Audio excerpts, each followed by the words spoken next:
লেবু গাছের ফুল আসার সময়, এটা আমার দেখছেন এটা প্রায় 1.5 বছর বয়স এই গাছটার।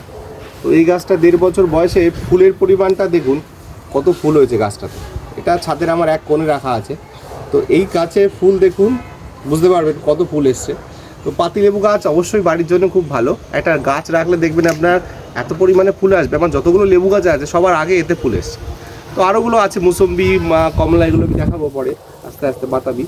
তো এই যে দেখতে পাচ্ছেন এর ফুলের পরিমাণটা দেখুন, বুঝতে পারবেন কত ফুল হয়েছে। দুটো গাছ আছে, এই একটা গাছ আর এই একটা গাছ, এই দুটো গাছ আছে। এই দুটো গাছে কি পরিমাণে ফুল হচ্ছে দেখুন, ফুল এসছে দেখুন। এটা কিন্তু ফুল আসার আগে তেমন কোনো পরিচর্যা নেই, শুধুমাত্র গোড়াটাকে শুকিয়ে রাখতে হবে, আর কিচ্ছু না। মানে অল্প জল দিতে হবে, অল্প জল দিলে দেখবেন গাছে প্রচুর ফুল আসবে। তো এটা তাই। তবে এখন কিন্তু কিছু ফুল ঝরবে, এত ফুল আছে মানে সব ফুল কখনোই দাঁড়াবে না, এটা সম্ভব নয়।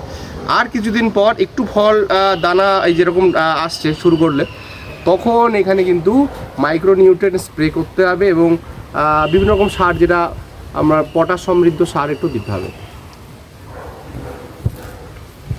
ঠিক আছে।